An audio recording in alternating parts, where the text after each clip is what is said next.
आज हिंदू समाज अलग अलग जातियों में बिखरता जा रहा है। ऊंची और नीची जाति का ये गंदा खेल लगातार बढ़ता जा रहा है। कुछ धर्म के ठेकेदार तो कुछ राजनीतिक संगठनों से जुड़े नेता हिंदुओं को जाति के नाम पर बांटने का कार्य कर रहे हैं। साल 2011 की जनगणना के अनुसार भारत में 20 करोड़ से अधिक लोग दलित समुदाय से ताल्लुक रखते हैं और इसी समुदाय की एक प्रमुख जाति चमार भी है। आज भले ही चमार शब्द का प्रयोग किसी का अपमान करने के लिए किया जाता है, लेकिन चमार असल में क्षत्रिय हुआ करते थे। चमारों का एक अपना ही गौरवशाली इतिहास रहा है। विदेशी आक्रमणकारियों के खिलाफ आवाज उठाने से लेकर भारत की आज़ादी तक चमारों का योगदान बहुत ही महत्वपूर्ण रहा है। आपको जानकर हैरानी होगी, प्राचीन काल में चमार जाति का कहीं भी वर्णन नहीं मिलता है, तो चमार जाति कैसे अस्तित्व में आई? क्यों सूर्यवंशी क्षत्रियों से ताल्लुक रखने वाले कुछ लोगों को आज चमार कहा जाता है? आज की इस वीडियो में चमार जाति के बारे में विस्तार से जानेंगे और इस वीडियो को देखने के बाद आपको चमारों के प्रति आपके विचार में जरूर बदलाव आएगा। हिंदू धर्म के अनुसार इस दुनिया की रचना ब्रह्मा जी ने की है और प्रत्येक जीव ब्रह्मा जी द्वारा ही बनाया गया है। ईश्वर ने धरती के सभी मनुष्यों को एक समान बनाया है, लेकिन समय के साथ साथ इंसान पंथवाद और जातिवाद के चक्कर में फंसता चला गया और इंसान ही इंसान की मौत का प्यासा हो गया। धर्म और जाति के नाम पर प्राचीन भारत में कभी कोई भेदभाव नहीं होता था। पहले लोगों को किसी जाति के आधार पर नहीं बल्कि वर्ण और उनके काम के आधार पर बांटा जाता था। आज के समय में जैसे डॉक्टर, इंजीनियर, टीचर, वकील जैसे अलग अलग पेशे हैं, ठीक उसी प्रकार पहले लोगों को उनके कामों के आधार पर पहचाना जाता था। ब्राह्मण, क्षत्रिय, वैश्य, शूद्र के बारे में आपने सुना भी होगा।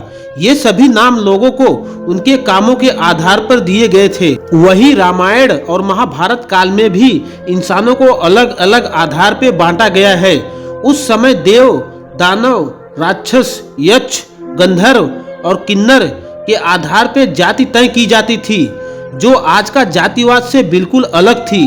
चमार जाति के बारे में वैसे तो कहीं उल्लेख नहीं मिलता है। चमार शब्द का प्रयोग सर्वप्रथम सिकंदर लोधी द्वारा 16वीं शताब्दी में किया गया था, जिस समय भारत में तुर्की और अफगान के आक्रमणकारियों ने प्रवेश करना शुरू किया था। उस समय पश्चिम बंगाल में चमकार वंश का राज हुआ करता था। ये इक्ष्वाकु सूर्यवंशी क्षत्रिय समुदाय से संबंध रखते थे।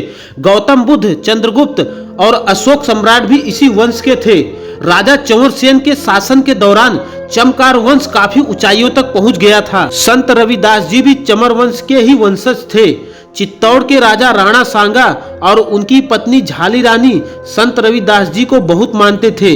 राजा और रानी ने मिलकर संत रविदास जी को चित्तौड़ आने का अनुरोध किया और कहा कि वो चित्तौड़ के राजगुरु बनके निवास करे। रविदास जी ने राजा का आग्रह स्वीकार करके चित्तौड़ के महल में रहने लगे।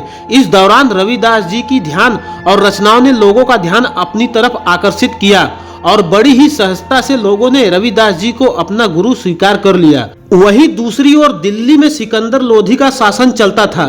सिकंदर को संत रविदास जी के बारे में सूचना मिली तो उन्हें डर हुआ कि कहीं लोग इस्लाम धर्म के बजाय रविदास जी से ज्यादा प्रभावित न होने लगे। सिकंदर घबरा गया और अपने एक खास व्यक्ति मुल्ला सदना फकीर से कहा कि वो चित्तौड़ जाए और रविदास जी से इस्लाम धर्म कबूल करने के लिए कहे। रविदास जी को जबरन मुस्लिम बनाने के लिए सदना फकीर चल पड़ा।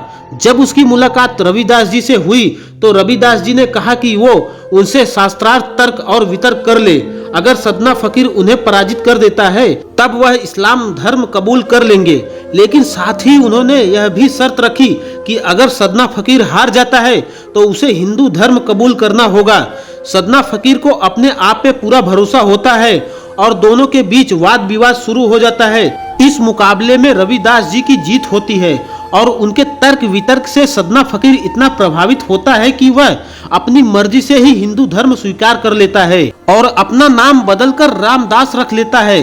रामदास और रविदास जी मिलकर हिंदू धर्म का प्रचार करने में जुट जाते हैं। रविदास जी समाज के सभी लोगों को एक ही नजरों से देखते थे और बराबरी का संदेश दिया करते थे। जब सिकंदर लोधी को पता चला कि सदना फकीर हिंदू धर्म अपना लिया तो वह आग बबूला हो गया और वो रविदास जी को बंदी बनाने के लिए आदेश दे दिया। रविदास जी को बंदी बना के एक कारागृह में बंद कर दिया गया, जहां उन्हें चमड़े के जूते बनाने का काम दिया गया। सिकंदर लोधी का हिंदुओं पे अत्याचार बढ़ता जा रहा था। वह लोगों को अधिक से अधिक इस्लाम धर्म कबूल करने के लिए मजबूर कर रहा था। रविदास जी को जब कारागृह में बंद किया गया, तब क्षत्रिय राजाओं और चमर वंश के लोगों का खून खौल गया। कई राजाओं ने दिल्ली को चारों तरफ से घेर लिया। सिकंदर लोधी के खिलाफ आम लोगों ने अपनी आवाज बुलंद कर दी। इस तरह लोगों के विद्रोह को देखते हुए सिकंदर ने रविदास जी को रिहा कर दिया। लेकिन सन 1520 ईस्वी को संत रविदास जी का देहांत हो गया और एक बार फिर सिकंदर लोधी का अत्याचार बढ़ने लगा। चमकार वंश के लोगों ने इस्लाम धर्म को अपनाने से साफ इनकार कर दिया। सिकंदर लोधी ने इस वंश के हजारों लोगों को बंदी बनाया और उन्हें चमड़े के जूते व अन्य चीजों बनाने का काम सौंप दिया। विदेशी आक्रमणकारियों से पहले भारत में चमड़े के जूते या अन्य चीजों का प्रयोग नहीं किया जाता था, क्योंकि चमड़े को लोग अशुद्ध माना करते थे। इसके बाद सिकंदर लोधी ने चमड़े का काम करने वाले क्षत्रिय लोगों का अपमान करने के लिए उन्हें चमार कह के संबोधित करने लगा। क्षत्रिय लोग हमेशा से अपने वसूलों के पक्के माने जाते हैं। वो तो न सिकंदर के आगे झुके और न ही इस्लाम धर्म कबूल किया। इस तरह अपने स्वाभिमान की रक्षा करने के लिए उन्होंने चमड़े का काम किया और तभी से चमड़े का काम करने वाले लोगों को चमार कहा जाने लगा। इस जाति के लोगों को शिक्षा पर भी रोक लगा दी गई, जिससे कि उनको अपने आने वाली पीढ़ी को अपने गौरवशाली इतिहास के बारे में बिल्कुल पता न चल सके। चमड़े का कार्य करने की वजह से उन्हें क्षत्रिय समुदाय से अलग कर दिया गया। सिकंदर लोधी ने ही उन्हें नीच और अशुद्ध जाति का दर्जा दिया। कर्नल टॉड की किताब राजस्थान का इतिहास में चमरकार वंश और राजा चंवर सेन के बारे में काफी कुछ लिखा है। चमार जाति के इतिहास के बारे में सबसे अच्छी व्याख्यान डॉक्टर विजय सोनकर शास्त्री की पुस्तक हिंदू चर्मकार जाति में देखने को मिलती है। आज भी चमार जाति के लोग संपूर्ण भारत में पाए जाते हैं। भारत के अलावा नेपाल और पाकिस्तान में भी इस समुदाय के लोग रहते हैं। राजस्थान के कुछ हिस्सों में चमारों का रहन सहन और बर्ताव राजपूतों जैसा नजर आता है।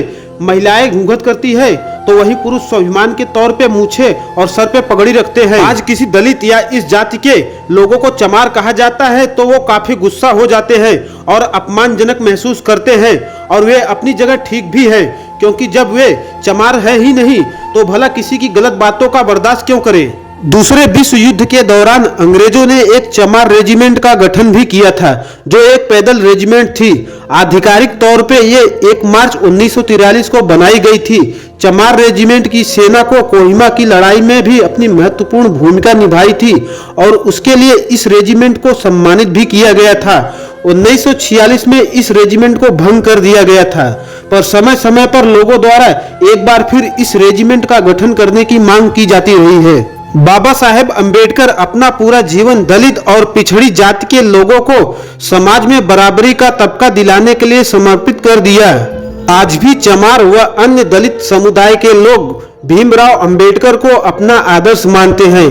जरा सोचकर देखिए कि यदि चमकार वंश के इन क्षत्रियों ने इस्लामिक आक्रमणकारियों के खिलाफ अपनी आवाज नहीं उठाई होती तो और इस्लाम धर्म अपना लिया होता, तब क्या होता। आज भारत में मुसलमानों की संख्या 50 करोड़ से अधिक होती और इस बात को नकारा भी नहीं जा सकता है कि शायद हिंदू से भी ज्यादा मुसलमान की आबादी आज इस देश में होती। हिंदू धर्म और समाज की रक्षा में चमार जाति का योगदान को कभी भुलाया नहीं जा सकता है। तो दोस्तों, उम्मीद करता हूं कि आपको यह वीडियो जरूर पसंद आया होगा। लोग आजकल अपने फायदे के लिए ईद पर सेवैयां खाते हुए बहुत देखा होगा, फिर एक दलित के घर खाना खाने में क्या ऐतराज है। ईश्वर ने प्रत्येक व्यक्ति को समान बनाया है और हमें ईश्वर की रचना में भेदभाव नहीं करना चाहिए।